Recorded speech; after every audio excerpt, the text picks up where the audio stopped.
One.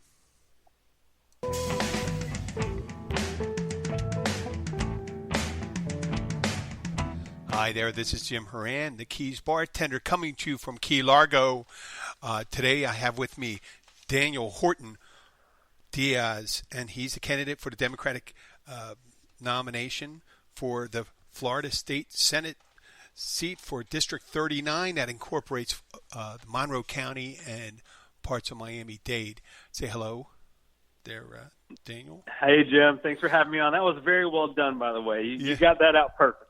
I know. It's not like having a dry run. We just did about 5 minutes of the show, listeners. And if you're a listener to the show, the internet was fine. The internet was fine because I'm directly wired in. I'm not being. I think I'm going to go from now on. I'm just going to do a hardwire one before, and the interruption or the lack thereof of a connection was due to my faux pas. But luckily, we have someone who's very skilled in what he does. And Daniel, I first became acquainted with you when you ran in 2016 against Holly Rasheen for her House seat. She's the 120th district. Is that right? Because I got the first, That's right. First. Okay. Yep. And that's Monroe County and parts of Miami-Dade. And you're the 39th district this time around, and it incorporates. And from what I understand, I did a little research. Obviously, not enough research because I got the district wrong. I'm not going to say the wrong district because that'll just cause. But it is the 39th. I had the wrong one. But it is the 39th. It instead of what happens with that? There's currently around 40 senators. There's is that correct? 40. That's right. 40 mm-hmm. senators in the Florida State House, and they represent approximately about 470,000 people. Yep. Each. So you have a large area, but part of that area is being Monroe County, and that's very, very exciting. You hail from Georgia, but you've been down here for a while. So let's hear. You started out in North Georgia. That's where you grew up, right? That's right. And we'll take it from there. Where'd you? Yeah, so basically I grew up in North Georgia, a little town called Tunnel Hill. There is literally a hill. There is a tunnel that goes through the hill, and it was thusly named. They named it Tunnel Hill. Very creative in that area of the country. So I grew up there. We grew up very poor. I ended up moving down to Atlanta to go to college. And I actually worked in restaurants and bars as a bartender and as a server for almost 9 years in Atlanta. So I'm very familiar with your profession. I'm very familiar with probably a lot of the listeners who work in the hospitality industry. I've been there. I remember what it's like to work those doubles, especially on days like Mother's Day where it's like a straight through 16-hour shift. But I've been there. I get it, and I actually learned a lot working in restaurants that has really come in handy, in government and politics. But I moved from Atlanta, got my degree, came down to South Florida in 2011, and I went to law school at FIU, which is actually also in the district that I'm running for. Became the president of the student body for the law school. I did a lot of work in the community, Leadership Miami program, got some awards and stuff, which is neither here nor there. But you probably remember me from 2016, like you said, when I ran against Holly. I ran for office right after finishing law school, which either makes me – I think it just makes me insane, really. But it was an interesting journey. I learned a lot. And of course, we won that primary by double digits. Mm-hmm. And 120, of course, represents South Miami-Dade. Also, it's roughly the Homestead area and the Redlands plus the Keys. We lost in the general, but that gave me an opportunity to go work in other government seats, which I know we'll get to later. So it's been an interesting ride, Jim. Okay. Well, you know what? Being having a background in the service industry, especially as a bartender, you got to build in a group of activists behind the wood, behind the bars, up and down the Keys and in Miami and Dade County. while you were at FIU, you did some work on as a voting rights activist. Is that correct? You worked on voting rights issues? Kind of. It was at FIU, but it was actually a little bit later. So once I ran for office in 2016, of course, we lost in the general, but I went from that and I actually became a legislative aide in the Florida Senate for Democratic State Senator Annette Taddeo, who you probably also remember ran to represent the Keys in Congress a few years ago. So we worked with her up in Tallahassee, and I did that for the 2018 legislative session, went from that, and then I became the state director for a voting rights nonprofit. It's based out of D.C. We did a lot of work with college campuses, working to make sure that they had an early voting site so that the students, the faculty, and the staff had the opportunity to vote where they go to school and where they work, instead of having to drive all over the place and find their nearest precinct polling location. So that turned out really well. We had really high turnout numbers in most of the major university and college campuses throughout the state. Mm-hmm. So, that ties into voting rights ties in a lot with what's going to happen after the census goes in. Every so often, there is one of the largest responsibilities of the states is redistricting, right? Yep. The drawing up of districts. Yep. And we have the 2020 census coming up, and currently the Florida State Senate is, and I wrote this down, 23 Republicans and 17 Democrats, and you said there's a supermajority in the Florida State House, so that'll be a little harder to turn over. But this election coming up, the 2020, will determine the makeup of the Florida State House, and it'll be a big go a long ways to determining, just one of the the authorities. It'll establish one of the authorities for redistricting in our state, which really goes down to empowerment of the voters. A lot of people think one person, one vote, right? But if you're crowded, gerrymandering kind of turns that whole concept on its head at its worst. So actually, you bring up a good point, which I should remind everyone. If you haven't filled out your census yet, go complete the census. It's very important.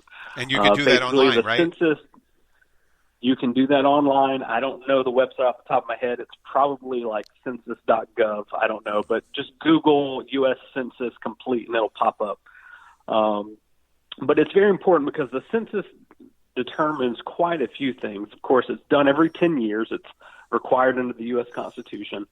The census determines a lot of federal funding because many different federally funded projects are determined by population size.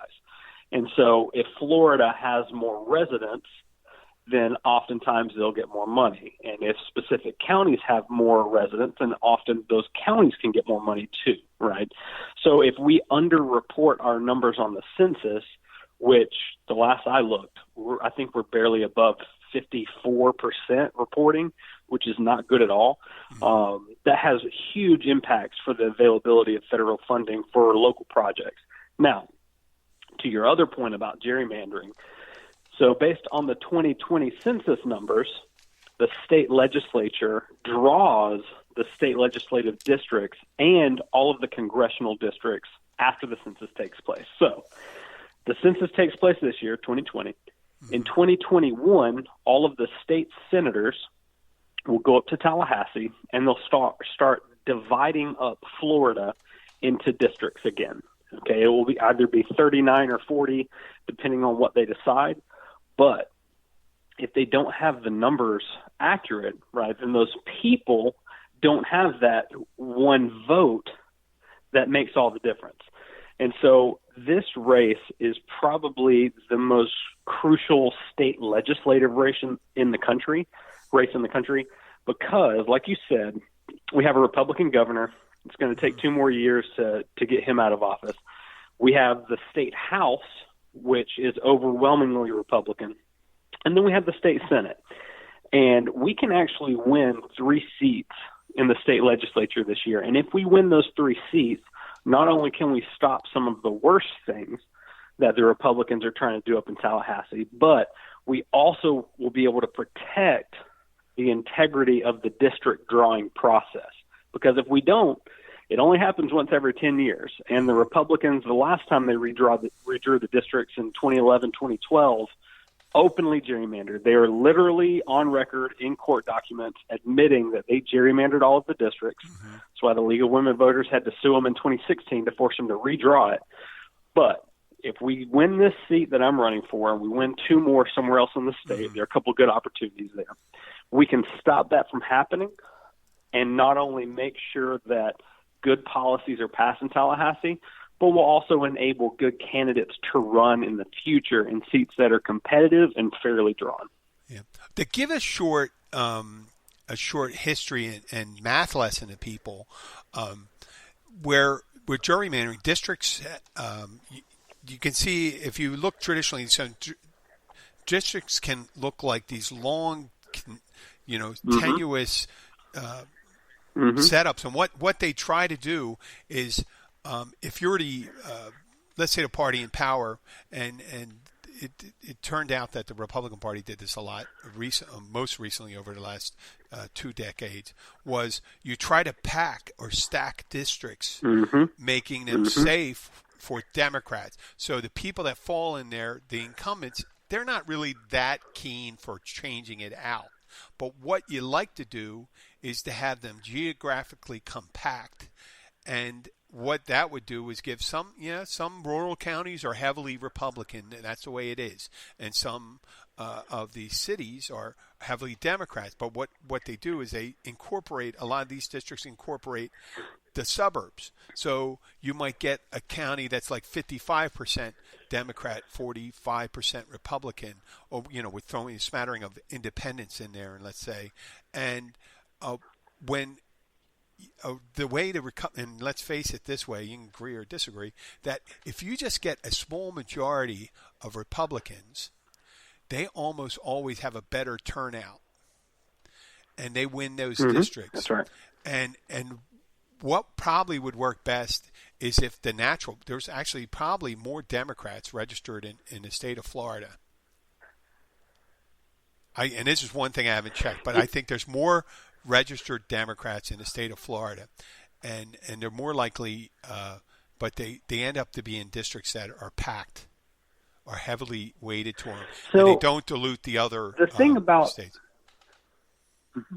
Yeah. Okay. So the thing about Florida, and really even just South Florida in general, is we often, the same thing, and it happens with the Democratic Party for sure, with internal discussions.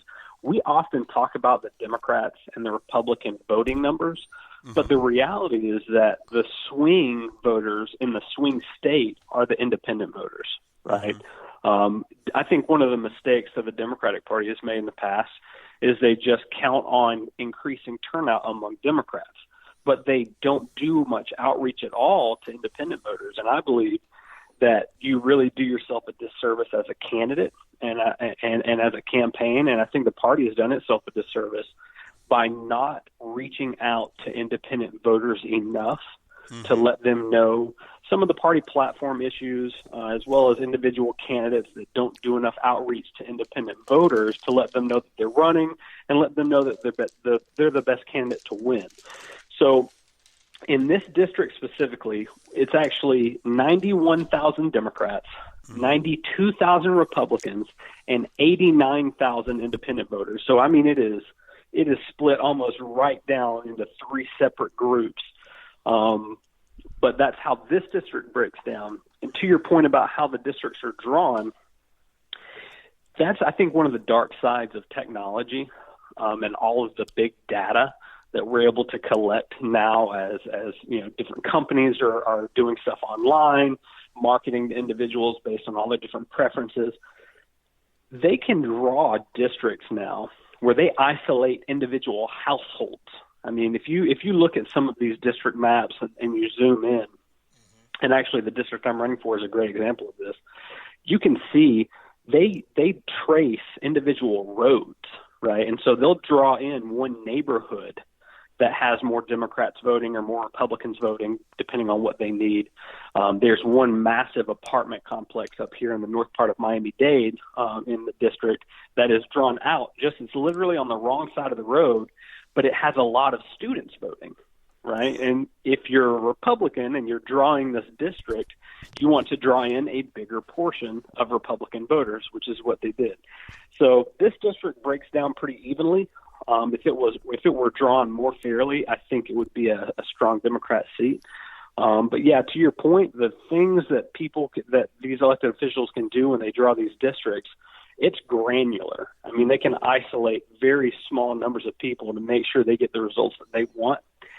And to move to a separate issue but related, I think the answer is instituting an independent redistricting committee. Some states have set this up so that an independent committee actually draws these districts instead of the state legislators, because the state legislators have something to gain, right? And so if we move to a system where we made the people that draw these districts independent, I think that would be a better result for everybody, quite frankly. Well, that I think is a very interesting, and I would think it would be suitable to address the things that have been going on last at least 2 decades. So it's nice to drive that point home. People often forget that because they think about their hot button issues, where the people throw out their dog whistle things of guns and religion and prayer in schools, things like that. Yep. When in all reality, the things that most affect you have to do with wallet issues that have to do, and which we will address. But Monroe County, we're considering right now. We're in the middle of a big compressed change, meaning that a lot of times change occur for people in the economy over years. And what happened starting in February into March was that we've had South Florida partially, or South Florida is dependent on tourism. Monroe County even more so, with the lack of our industry and things like that. We have 44% of our jobs are related to tourism, and with this pandemic, we see what happens when it's almost, we talk about how important tourism is to us, and we get to see right now what happens when it's not here. Mm-hmm. And we see when we saw that after Irma, that when the devastation of Irma, then we had FEMA come in, and there was a plan. But in this case, we didn't have a plan, and the unemployment, the government came in with their checks. He ends up delaying some so he can sign them. My wife actually got a direct deposit, but then it was followed up with a letter with a big signature on the bottom from Donald Trump, which another cost. I mean, you could take that money and put it into research for the virus, and that's just me.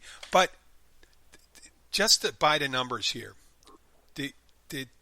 I don't know how much of the tourism has to do with our total revenue, but I know this is revenue from the TDC in Monroe County. We contribute $120 million to the state that's our combined annual tax revenue to the state. Now, of that money, we have $50 million is raised for affordable housing or environmental sensitive land. We also have $70 million of revenue for Keys municipalities for tourism. The capital projects that we have planned here, beaches, beach restoration, park improvements, marine mammal facilities, museums, amphitheaters, cultural centers. That all figures into it, as well as the secondary passive and, let's say, active influence of the influx of money going into people's pockets and into just upkeeping things like people's paying their bills, buying things from other merchants and stuff like that. So we're starting to feel that right now. And what's the responsibility of the state right now? So, and that's a really good question. I think that one of the overarching themes of my campaign is I really am trying to focus on always talking about state issues, because the national politics, they get most of the attention. And it's to the point where a lot of voters now, they have a difficult time distinguishing between what is a federal issue, what is a state issue. Most people understand the local issues, right? Street light, roads, making sure the signs are up, that sort of thing, and some of the local ordinance issues that you hear about at a city meeting. But the state issues, to a lot of people, are kind of mysterious, and they don't really understand where the federal government ends and the state government begins. And to your previous point about the system that's in place, I've always thought of programs like the unemployment assistance system as safety nets, right? You hear that phrase, safety net. And if you picture a safety net like you would see at the circus, right, under a trapeze artist when they're swinging back and forth, below them is a safety net, right? And if you're that trapeze artist, you want that safety net to be secure. You want it to be quality. You want to make sure that it works if you need it, right? You don't want to. You want to just keep swinging back and forth. But if you fall, you want it to catch you. Well, the Republicans in Tallahassee, using this same metaphor, have basically been taking a big pair of scissors and snipping at that net every year. They snip a little bit more, snip a little bit more, snip a little bit more, to the point where the net is still there, right? But once a catastrophic event like this COVID-19 crisis happens, we fall off the trapeze and we plummet straight through the safety net, right? Because it looked like it was there, but the reality is they had been cutting at it for so long, it was no longer there to catch anyone. And now a lot of us are in a bad situation because the state government undermined that system for so long and no one was really paying enough attention. So I think that one of the things that we have to understand as a community is that the state has a lot of control and a lot of opportunity to improve on systems that we use every day. And the unemployment assistance system is one of them, right? Of course, the federal government is also assisting to subsidize, but that money can't even get to people until it goes through the state system. So when you have a system like the unemployment assistance where Rick Scott, underfunded it and undermined it and purposefully designed a system that wasn't going to work when people tried to use it, there are consequences to that. And we're seeing those consequences now. To your point about FEMA, I know that Monroe County, so I should say, after I ran for office in 2016, I ended up working in the state Senate for Senator Annette Taddeo. So I've got experience in the body that I'm running for.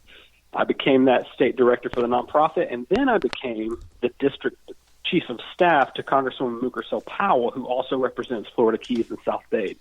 And I've seen Monroe County has some of the most involved leaders that we ever interacted with. They always know the issues. They're always making sure that we understand what the county needs, how we can help.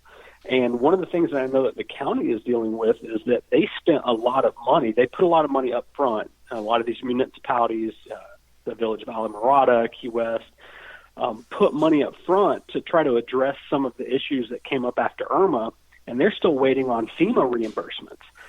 So even though that system was in place at the federal level, we're still waiting on a lot of that money to come in. But at least we knew where it was coming from. Right now, we're all scrambling around because we don't even know, our elected leaders don't even know what to do. State system's broken. Federal system is arguing over how much it should be, how much it shouldn't be, how long it should last. So I think the overarching message really right now is that we just need better elected representation. Do you feel it seems like the your opponents a lot of times in the other party they tend to wrap themselves in issues that are more national and kind Sure. of frou-frou. They have a tendency to call us snowflakes when we're talking about bread and butter issues such as affordable housing, health care, unemployment, the safety net issues, and they get more involved when the Second Amendment is not affected necessarily by the state. The Second Amendment is a federal issue. Or when you were a child, when I was in college or after college, they were talking about trying to protect the flag from being burned, and people get wrapped up in these issues that are national that have really low impact locally, meaning yes, you have an impact on the way someone feels, but the state house has more an effect on your employment, on your insurance, on your homeowner's insurance, more so. So these things that impact your daily life, they're really important things that you run into day to day, not these issues people get all wrapped up in and they vote on. They vote against their own self-interest. But I think once people, this time around, I think we're starting to really see what it's like. Because, let's say healthcare. Back when President Obama was in, and I'm going to take a national issue and bring it down local. Sure. They had Affordable Care Act, and then it passed, and it became up to the states to implement their version of it, whether they were going to go for the federal marketplace or set up their own state marketplace. So Florida opted to do their own marketplace, and they did it whatever amount of restrictions they can put in there for it. And it turns out, as in, let's say, Monroe County, I don't know much about what's going on in Miami-Dade, but for health care for someone my age, it is financially unfeasible unless you're in the very top. And you're not, we make too much in order to get aid, and but you don't make enough where you can afford the plan. And the deductibles are outrageous and things like that. This free market, so people get all worked up about this national national debate, but what really happens locally or in this state is what affects them. And how do you reach someone to say, listen, yes, I know this is important to you, having prayer in school and this and that, but it really doesn't affect you because no one's stopping your kid from praying. Listen, I can explain how this whole system works, right? And it's a little dark, but it's the reality. When I worked in the state Senate, the overwhelming majority of issues and legislation that I worked on, my senator was on the Banking and Insurance Committee. And so most of the bills that go through Tallahassee are business related in some way, right? Most of the ones that actually pass have some sort of business implication. So what you have is a system where the big businesses in this state and in this country, really, they spend a lot of money to make sure that the people they want elected become elected, right? Because then they know they can count on their vote whenever something is going to pass through Tallahassee that they need support on to lower their bottom line, get more money to their shareholders, right? And so what happens is a lot of these big ticket items that you're talking about, gun violence prevention, abortion's another big one, a lot of these issues have Supreme Court precedent that protects the right of an individual to have access to a firearm or to have access to abortion if they want it. But they're used as talking points. They're used as wedge issues, right? So that the powers that be are able to pull support to their side or the other side. Meanwhile, all of the legislation predominantly deals with business interests. And so the corporate interests that really run Tallahassee are able to get what they want. Meanwhile, all the voters are distracted on issues that generally the state isn't going to really change much anyway. Now, there are some big changes, for instance, with the LGBTQ community that the state could pass, right, that would help that community, the Workforce Quality Act, for instance, to protect discrimination. There are huge implications, so don't get me wrong. There's definitely things that pass at the state that hurt these rights, but they're generally the issues that gain all the attention. Meanwhile, the businesses are getting what they want, which increases their bottom line, which gives them more money to spend on electing the candidates they want, right? So it's kind of a which came first, a chicken or the egg. Do you elect new representatives first, or do you change the politics and the issues so that voters understand what they're voting on first? And it's a hard question. Okay, well, case in point, there's two examples that show.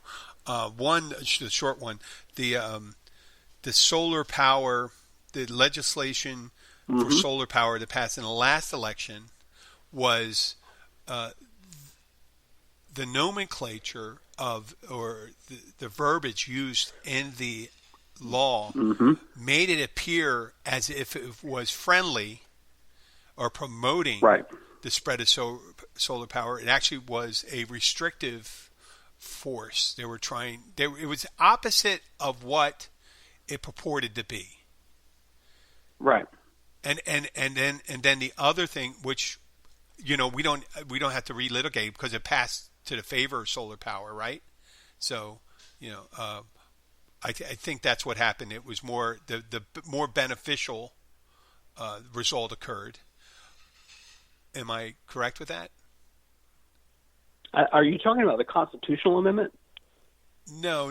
There was. I would have to go back and check. Yeah, but okay. What happened? The one passed that was more beneficial to promoting solar power, and the restoration of the traditional water flow through the Everglades.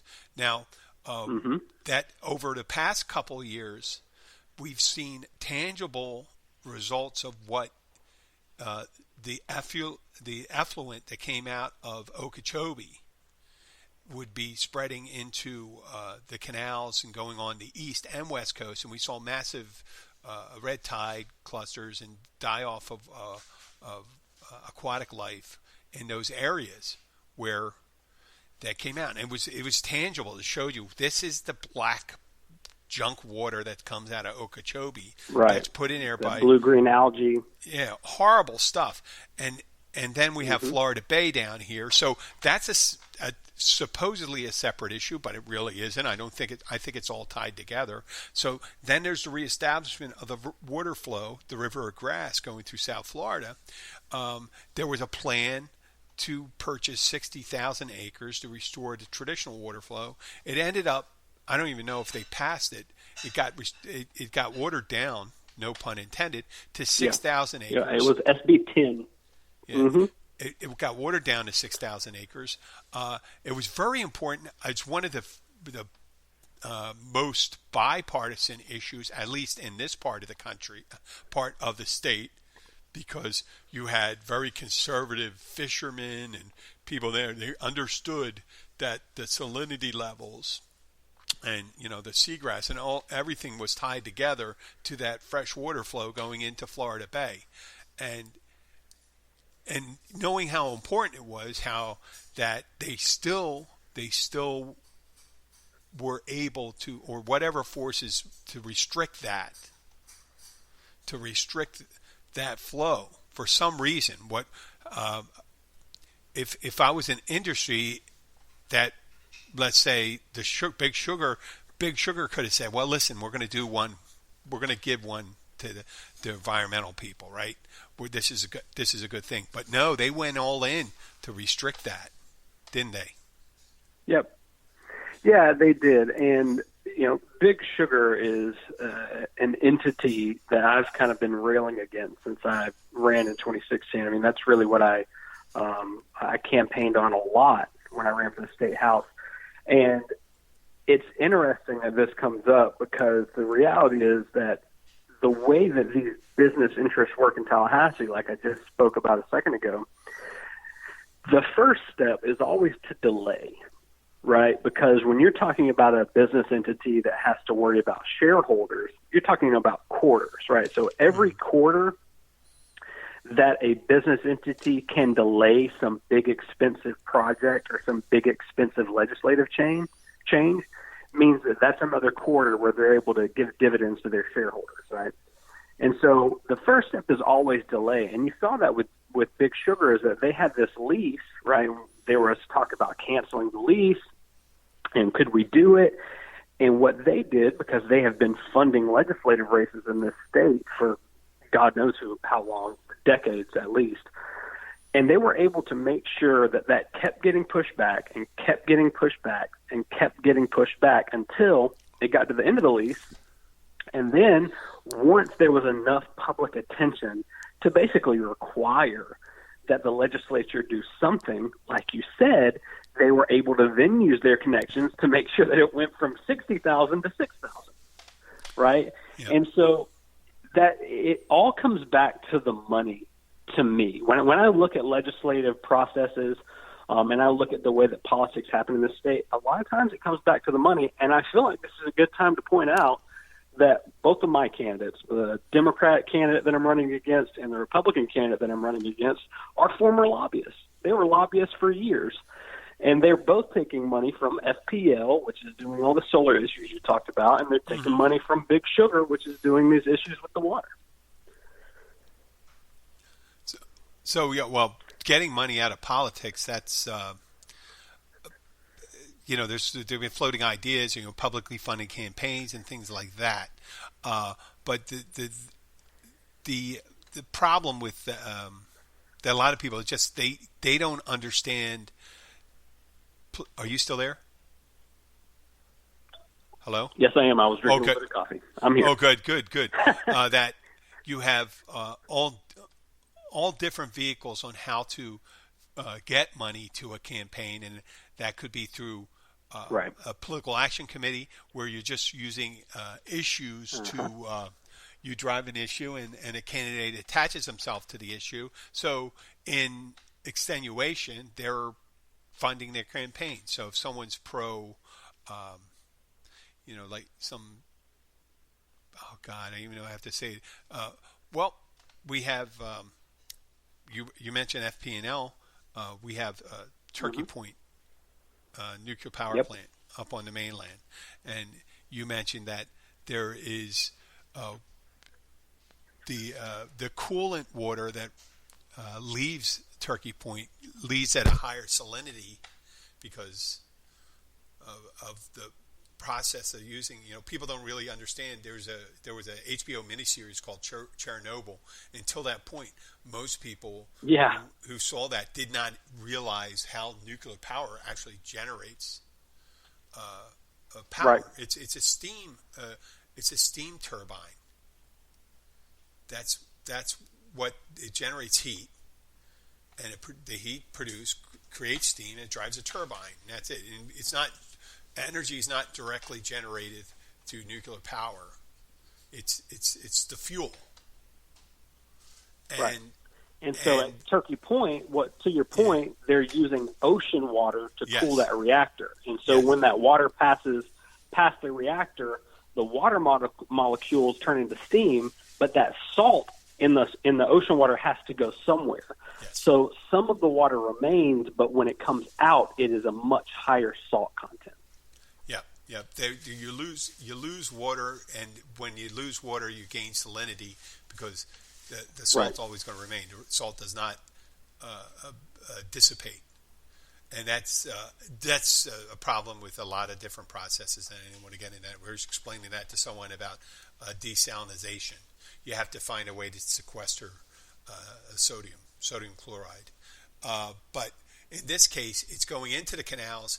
And you mentioned to me that I wasn't aware of this, that it was leaching into the water table, the South Florida aquifer. That's right. And, so what is happening is that there is a much better system for cooling the water that comes out of Turkey Point. It's installing cooling towers, right, that go up and the heat is dissipated in that way instead of going through just these canals that look like a radiator laid on its side, right? Massive area of canals that this water is pushed through, basically ditches.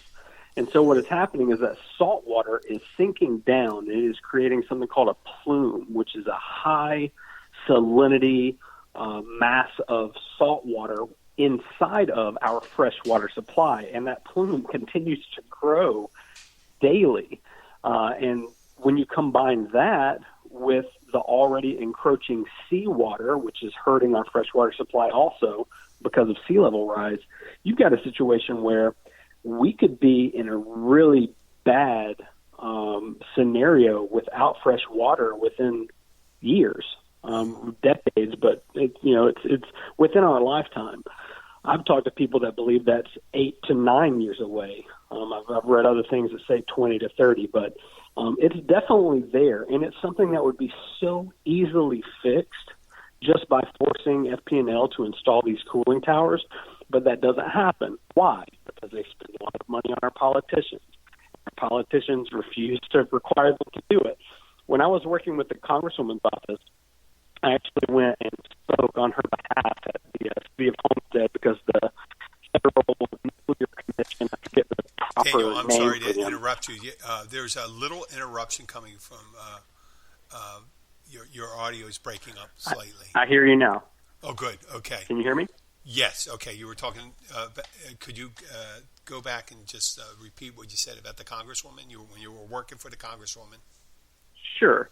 When I was working for the Congresswoman, I spoke on her behalf, and we gave a statement to the Federal Nuclear Commission, and I don't remember the proper name, but the Federal Nuclear Commission came down to Homestead. The NRC, the Nuclear Regulatory Commission. I think. NRC, that's right, Nuclear Regulatory Commission, came down to hear about whether or not they would extend the lease for Turkey Point. And, we spoke about all the things that they should be doing to fix the situation. And none of them, they all fell on deaf ears.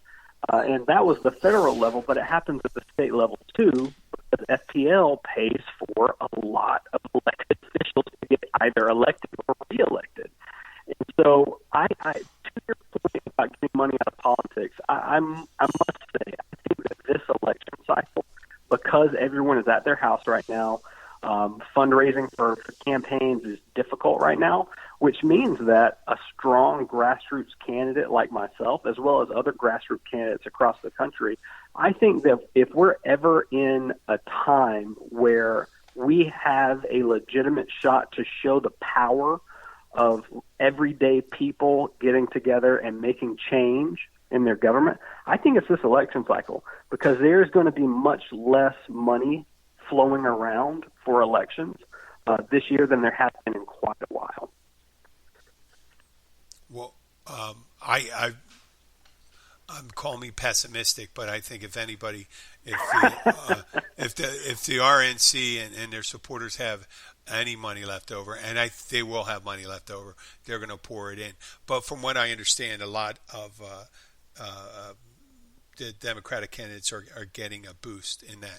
So we spent a lot of time talking, and I purposely avoided a lot of the COVID-19 because those issues, even though they're pertinent to us right now, once the election goes out, it's going to be. I'm not going to say it's going to be in a rearview mirror. We're going to have to deal with that in the future.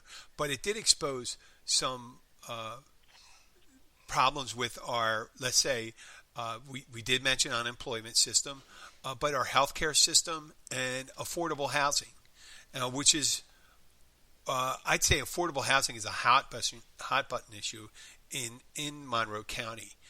Considering some of the highest the rental prices and property prices for a house that you'd see in mid-state that would run about $150,000.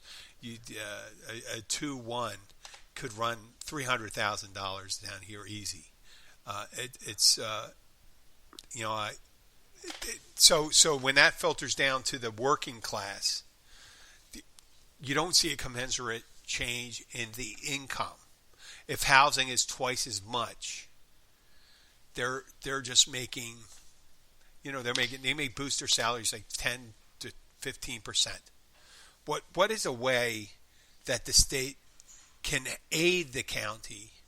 I'm not necessarily think that the state is responsible for housing in a locality, but the locality has some responsibility to do with that too. But what can the state do to ameliorate that situation for people that live in places like Monroe County? Sure. So there are a few things that the state can do. So there is a trust. It's called the Sadowski Trust. And that was set up in the state legislature years ago to fund affordable housing projects. And what has happened is that all of that money that was set aside every year in the budget for these affordable housing projects, the Republicans have just been taking the money out of that trust fund and spending it for other things. So the first thing that we can do is make sure that the Sadowski Trust is always fully funded. And I, as an elected official, I will always support voting for making sure that the Sadowski Trust is fully funded so that that money is available to help create more affordable housing. Now, the other side of this issue is wages, right? And there is a constitutional ballot initiative that will be on the ballot in November to increase the minimum wage. I fully support increasing the minimum wage to $15 an hour at least. And if you look at the numbers and you consider inflation from when the minimum wage was first created, it probably even needs to be higher. But I think that in combination with that, you don't want to put small business owners out of business because they are spending more on wages. But in Tallahassee, all of the tax incentives and all of the tax cuts generally go to the biggest corporate entities in the business, biggest businesses in the state. And I believe that we should have more money set aside to help small business owners, right, help pay higher wages. If we're going to spend money on corporate entities, I prefer to spend it on small businesses that have direct ties to their community, that directly support local workers, than the biggest businesses in the state that are more concerned about shareholder dividends than they are about cost of living and affordable wages at the local level. Okay, so there's some speculation that once we get out of this, that the restaurant industry is going to be particularly hard hit, and that 2/3 of the restaurants in the United States are independently run, family, small businesses, and there's speculation, and it's from inside the industry that it could be upwards of 50% of those independent restaurants may not weather this. Now, I don't personally, I don't believe that the Keys will be as hard a hit by those estimations because of the amount of tourism we have down here and the resources. But when you see that amount of people, I think tourism it's either going to come back or it's not. And if it doesn't come back, then you'll see a commensurate drop in the people that live down here.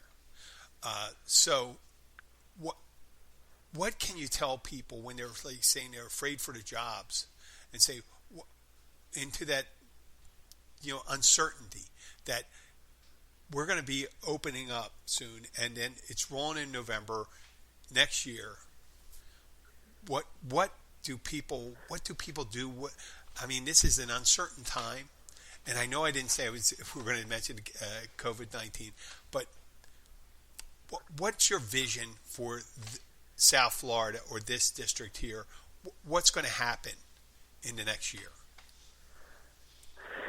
So I think there are multiple stages of answering that question. I think most importantly is what are people able to do right now?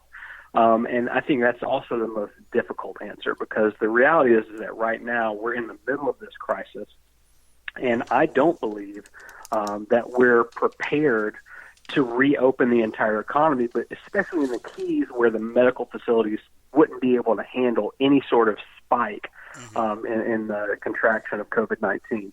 However, I think when you talk about tourism and tourism coming back, I agree with you. Listen, the Keys are beautiful. They're one of the most beautiful places on earth.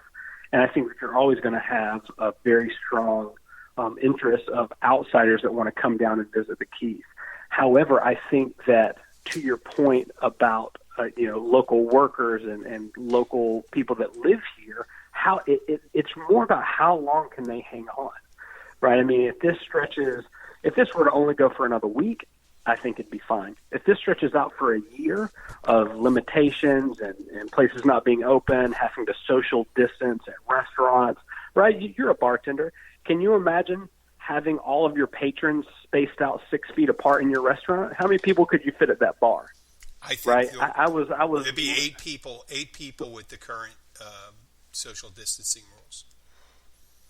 Right, and so I was listening today about a restaurant, and what they're doing is they've got people, they're waiting for it. I think this is up in Georgia, and I think Georgia is reopening way too early. But they're basically waiting for a table, right, in their car.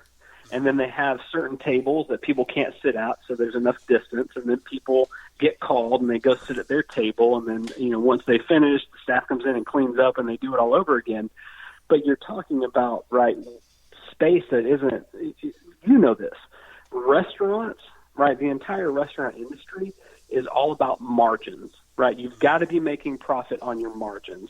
And when you're missing tables and you're missing seats at the bar, right, you're not selling food, you're not selling drinks, which means that you're not going to be able to make the money to keep the doors open. You're not going to be able to employ as many people, right? So I think that even as the economy starts to reopen, I think there are long-term realizations that we have to take into account.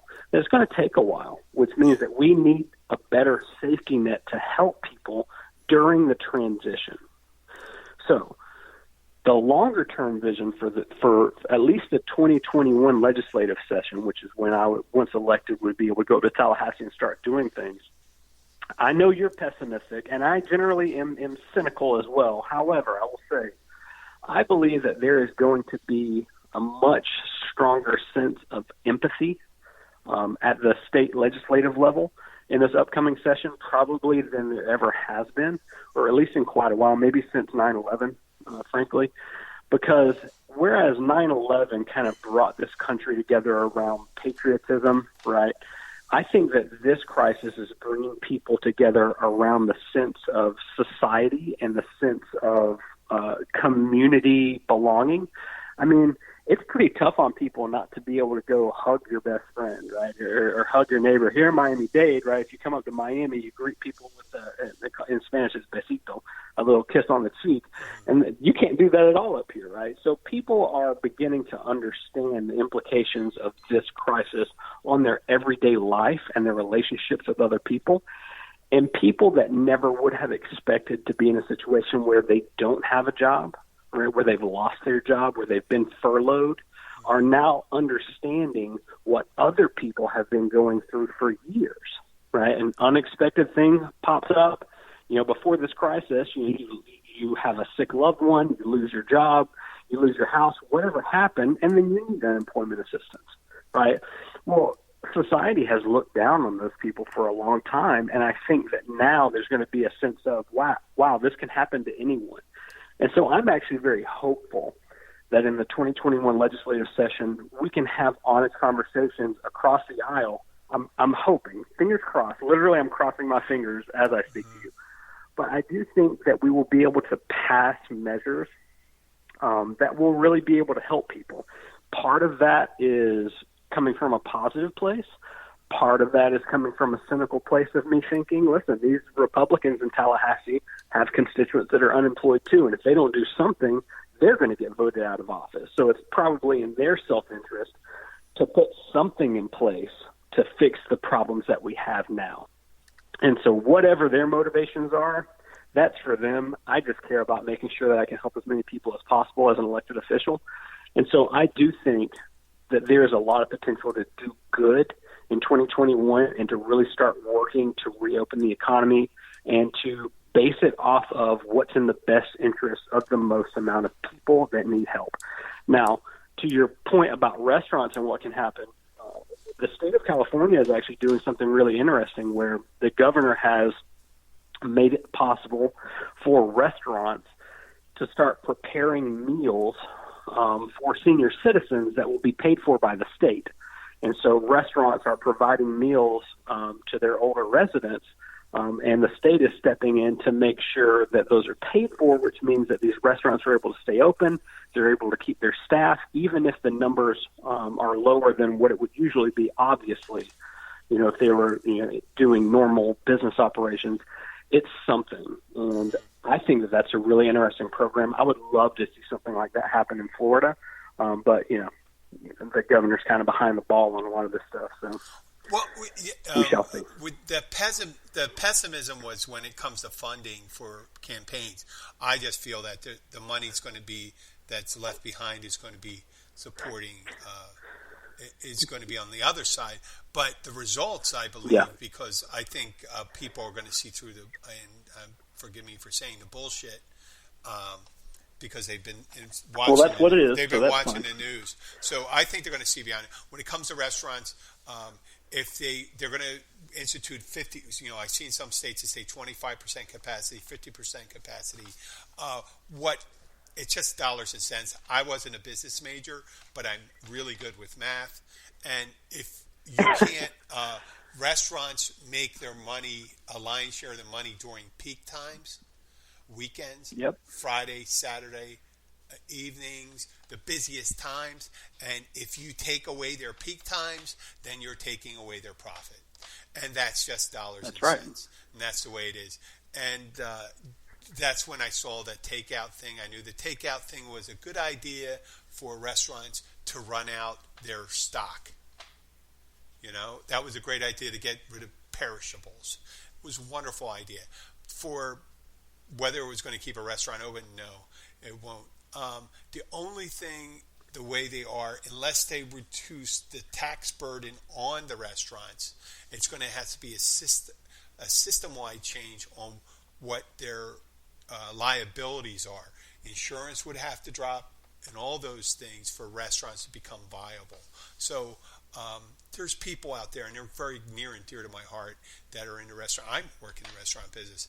I foresee that there's going to be a lot of closures that come in, and then eventually people just say, "Hey, we just got to do things a little differently." If you're just like what you know as an attorney and a legislator, I know the restaurant business, and if you're 5%, that's your profit, and you take that away, then how long can you run a business at a loss? But that's neither here nor there with that. That's just looking into the crystal ball, and I appreciate your words. I think that being careful. I think this governor.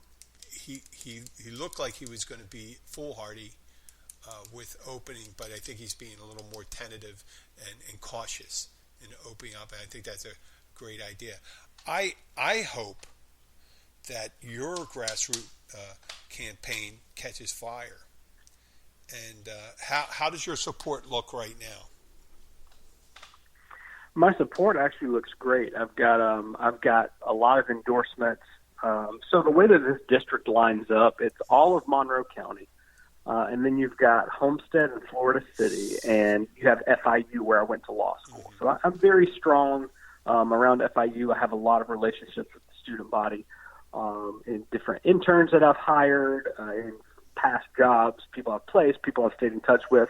But I have a lot of endorsements from local leaders in the Keys. I've got about half of the Key West City Council. I've got Commissioners Kaufman, Clayton Lopez, and Davila. They've all endorsed me. I've got Clint Barris, who is running for House District 120. He's endorsed me, as well as the past candidate, Steve Friedman, who ran for that seat in 2018. I've got a lot of different Stan Zuba. I've got folks down in Key West like Mark Erbenhock, Stan Aaron Zuba, Huntsman. He's my daughter's pediatrician. What a great guy. He's everybody's pediatrician. yeah, up here, up in the Upper Keys. Yeah. Yep. So Stan's been great. He and his husband are amazing. They've been really awesome supporters. So I've got a lot of really strong. Shirley Freeman, the past mayor of Monroe County, has endorsed me. So I've got a lot of really good support, and I feel confident that we have a very strong path to victory. The reality is that we're going to have to do more work than the other side, which is fine with me. I like doing the political work. I prefer to knock on doors, believe it or not, which most candidates do not like. I really like it. So that's actually, from the campaign side, that's probably what has frustrated me the most, is that I can't get out and knock on those doors, because I believe in adding that personal touch to a relationship with your voters. But we stand a really good chance. You can check out the Facebook page. It's my name, Daniel Horton-Diaz, for Florida Senate. Last name is spelled Horton, like the elephant from Dr. Seuss, and then you add a hyphen, and then Diaz, Diaz. You can also check out the website at daniel4florida.com. So check it out. Let me know what you think. Get engaged on social media, like, comment, share, all that fun stuff. And if you can help, I'd love to have you. Oh, well. You and all of the listeners, of course. Well, I don't know if you want all of the listeners. I want all of them. All of them. Everybody. They should be. You don't want them. Why would I say that stuff about my listeners? I don't know.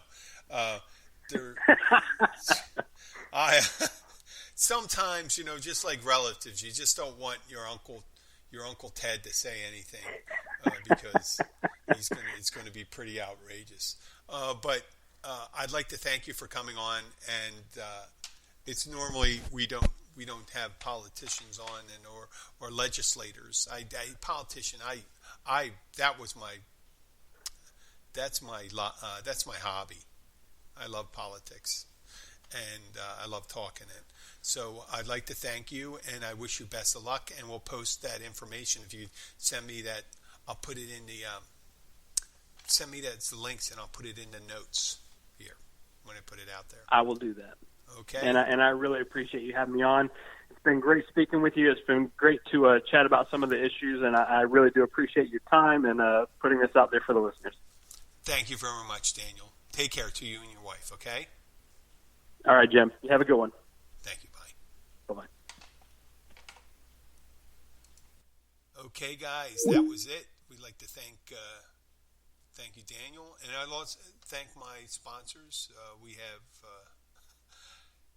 our friends from Oh, here he goes. He's sending a message right there. But we have our friends at The Kind CBG Products. And you go to www.cbg.com.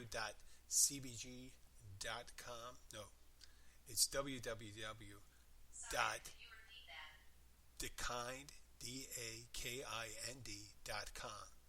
And they have some wonderful assortments of CBG products, edibles and oils and all those things. And if you don't know a lot about it, just go to the website. Once again, it's www.thekind, that's thekind.com, and I'll post it in the show notes. And also, if you go to www.keysbartender.com, if you go to sponsors, we have Bellissima Wines, the wonderful makers of Prosecco and sparkling white wine, low sugar substitute white wine. So you have some great choices there. Chrissy Brinkley is the one that makes that wine. So we'll talk about that a little later. We're going to have a second show a little later. Take care. Thank you for listening. Goodbye.